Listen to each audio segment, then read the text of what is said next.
Hey everyone, welcome back to the channel. Let's get it. We have game 2 within the World Series. First pitch we have tonight, 8:08 Eastern, where we break down the Yankees-Dodgers game 2. Yesterday we were on the winning side of the Dodgers, as well as getting a push out there in the total market. A little bit of a game where, quite frankly, if you said and you looked me in the eyes and you said you knew who was going to win the game, that would be one where I would call bullshit on you guys. So this is a rivalry where we do get a lot of heated people on both sides. We have a lot of Yankees fans. We all know how that works. And we do have some Dodgers fans out there as well that get a little territorial. But for the most part, yes, this is one where if you want to make money betting in the World Series or any playoff baseball game or any baseball game in general, you have to be able to separate the emotion.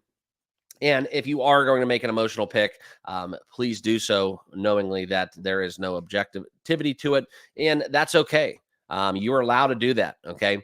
You're allowed to do what you want to do with your money. So if you want to bet your favorite baseball team and you want to put a little sprinkle on it and go have a couple beers and ride the Guardians Indians into a loss in the American League Championship Series, that is your God-given right. Okay. And if I do give out a pick for doing so, I am going to make it known that that is a pick based upon some emotion or some subjectivity versus objectivity. However, yesterday in the game between the Dodgers and the Yankees, there was a lot of objectivity in that game. Okay. If you ask me, I've handicapped the entire baseball season. I've hit 100-mile-per-hour fastball. I will tell you and look you in the eyes that the Dodgers are the better team. The Yankees, if you look at their bullpen and you look at the numbers, I can tell you one thing. I will have a better chance, and I know this from experience, I will be able to hit the Yankees relievers. I will not be able to hit the Dodgers relievers, Blank Trinan, as well as Gratterall. And if you look at their injury list, okay, and I know these guys aren't playing, but that's just showing you how deep this ball club is, okay? They have a huge roster. They have a lot of more playoff experience. Juan Soto, Stanton, Aaron Judge, great. You can fund a third world country with that salary. That's fine. Okay. We all know how that works in baseball. And yes, I respect the Yankees. Yes, I respect the Dodgers. Okay. And I want to say that in this argument I'm making, if you look me in the eyes and you say who's going to win a World Series game, you're going to have some lopsided pitching advantage. Okay. Because this is an emotional spot for both teams. This is a spot where you do get everybody's best shot. You've heard that expression a lot in sports. If you guys have ever played sports, this is something you hear a lot. You walk around, the best teams in your league or in your conference, whatever, they walk around with a bullseye on their back. That's what happened last night. Okay. But the thing is, the Dodgers and the Yankees, every single game of this season and every single game of their life, all of these players are used to that bullseye on their back. So this is the best in the world. It's a great showdown of talent, competition, and that's what baseball is all about. And that's why we have game 2 tonight and to look forward to. All right, so let's get into it. Make sure you guys all like, comment, and subscribe down below. Welcome back to the channel. I'm Mark, and let's fire up this weekend. I'm fired up. Miller Lights were flowing as well. Great Boise State game we had, and now we have a UFC showdown I'm excited for, 2 o'clock Eastern with Holloway and Taporia. I don't do UFC bets quite often, but I will not do a video for that or anything. I don't do any breakdowns, but I'm just telling you guys, tune into that one if you do want to get into some combat sports on your Saturday midday. Okay. But this is where we look into the Yankees here. And yes, by the numbers, and we're going to throw those all completely out the window.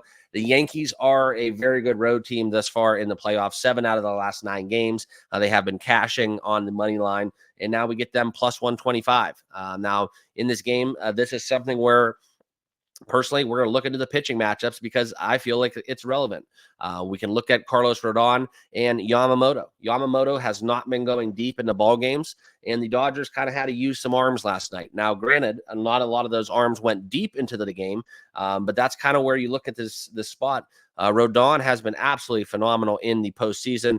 If you pull up some of his stats and splits, and I did do my research, he has not pitched against the Dodgers, so there is no familiarity there that lies within Rodon in this pitching matchup.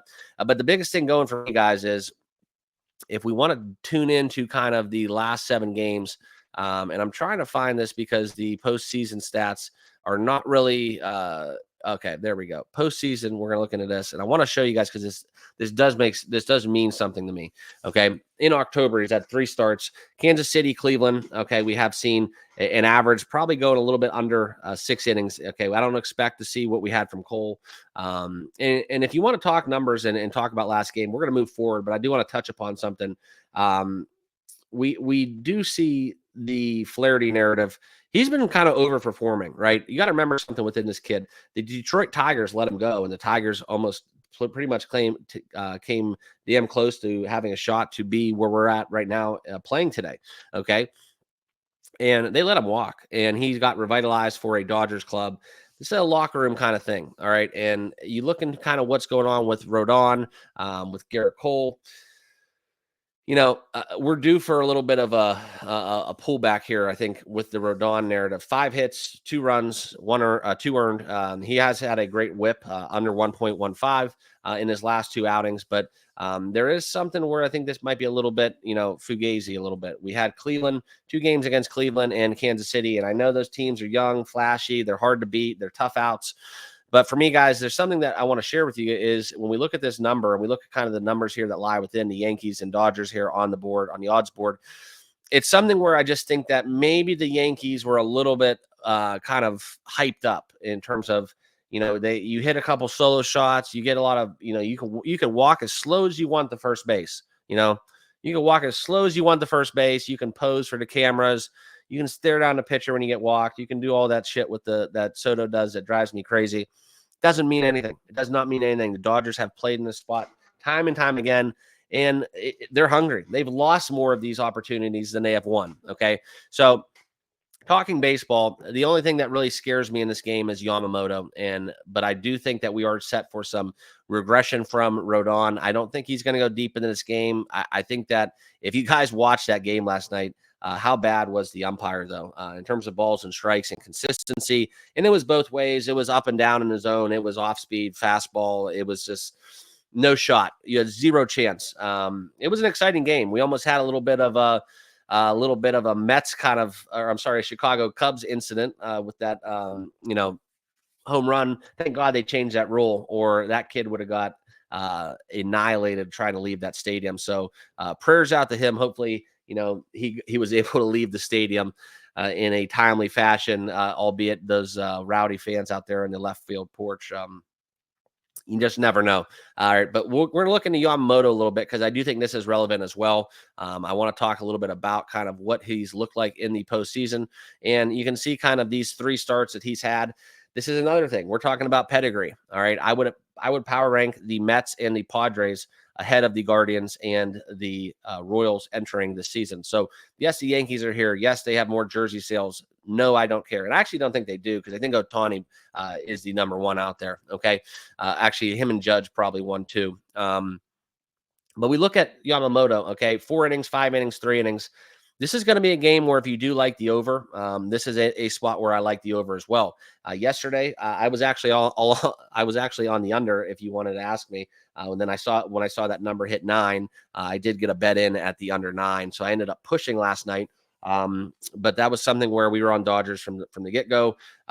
Yes, I'm just going to tell you guys from an odds perspective. This is a game where the Yankees, on paper, the Yankees need to win it. They have the drive, and it's plus 1.5, minus 160. It's plus 125 on the money line. Yes, use your odds boost. Yes, dive into the Yankees. I see it. I see it staring me in the face. Everything about these odds here, the number, it's begging you to take the Yankees. It is. It is. I'm just saying, you got to kind of think and zoom out a little bit. I had Dodgers in 6 before the season, before the games, the series started. 5 or 6 actually, and it would not shock me if it went 7. But after tonight, we'll have a better indication. The team that does win Game 1 in the World Series goes on to win about 65% of the time. So, I do think that the Yankees have a good ball club, and I think that the Dodgers do as well. And you don't really get to the World Series except if you're the Colorado Rockies back in like 2005, 2000, whenever that year was, unless you're that team. You don't really get to the World Series unless you can play baseball a little bit. And I think that's something where I go with pedigree. And I know that, a lot of these guys in the Yankees club, they have it as well. We look at, you underestimate how important Verdugo is for that Yankees club. Okay, not just defensively, but you start seeing a little bit of the, like we talked about yesterday, the sphincter gets tight. We saw Edmund boot a ball at shortstop. That stuff doesn't happen during the regular season. You start getting a little weirded out. You start taking the extra base. You start, kind of chasing a little bit. You start getting a little bit tenser, gripping the bat tighter, play. Your eye at the plate gets a little bit off. Those full counts as a pitcher, the walks become more valuable. Everything kind of revolves and matters. Okay. And I just personally think, I know that Stanton did it again, but outside of that one swing, the Dodgers outplayed the Yankees substantially, albeit the Yankees had more hits. All right. I'm not going to ignore that fact, but I do think this is a game where my best bet is the over. And I just wanted to talk some baseball here on the Saturday. So forgive me if I went on a little bit in this conversation, but I do think that we are going to get a kind of a letdown spot for a lot of these guys, I think, through the series, right? We saw Will Smith kind of just, getting the job done, but the Dodgers had too many runners in scoring position, third base, scoring opportunities to play to run with less than 2 outs, where you got to get that run home. And that's kind of what I'm alluding to. A lot of those hitters like Will Smith, one of the best converters of getting that run into an RBI. And getting that base runner into an RBI that we've seen in the history of the postseason. And he did so last night, but there was a lot left on that bone is what I'm trying to get at. I don't think Jazz Chisholm's going to continue to rake in that former fashion. He's not a true 4 or 5 hitter. I'm not on board with that. Rizzo seems a little cocky at the plate, at the dish. Not kind of in love with that. I didn't like the fact that Freddie Freeman sawed off 2 bats early on in the game, but he was able to deliver with that grand slam. So we'll take it. It couldn't happen to a better person as well. Absolutely incredible story with his son and that recovery, and just emotionally how crazy that season had to be for him to be playing. And then now to do this in a World Series, hitting a grand slam, it little Kirk Gibson vibes, but it absolutely could not happen to a better person. So, it is what it is. I do think that we look at Will Smith. I do like him getting over in an RBI right now. You can get that at 2-1. That would be a prop bet that I do like. We could also get into the aspect that Juan Soto, we were on the walk prop, maybe ride that. I do think that it's something where he's going to have some success. I think that he's hitting the baseball, swinging a great bat, line drive hitter too, always has a better opportunity. Max Muncy, that's another. I mean, this is a lineup where you're in that territory where you could start throwing darts, okay? But if you do like the Yankees, instead of playing them on the money line, and this is just a recommendation for all the Yankee backers out there, I'm not telling you who to bet, but I would dive into the Yamamoto under the outs prop. If you do think they get to them and they will get an early lead, I think that's where they come out hot out the gate. But for me, guys, this is a play on the over. I'm going to be dead on the over. I think it's a fade against Rodon. A lot of people are kind of looking at these last games and diving into him. I know his stuff looked good. I watched 2 of his 3 starts in its entirety, and I was really impressed because I was kind of a fade Rodon guy throughout the regular season, but I do think that the Dodgers get to him. I think this is a spot where we may get Dodgers over team total, and we do look for the Dodgers in the overall game where I am going to be taking the over 8.5 minus 120. And I'm not opposed to that little New York love plus 1.5 minus 160. But I will tell you guys that as we saw last night in the postseason, it has proved to be more profitable if you do take the reverse run line or run line in any spot in the postseason.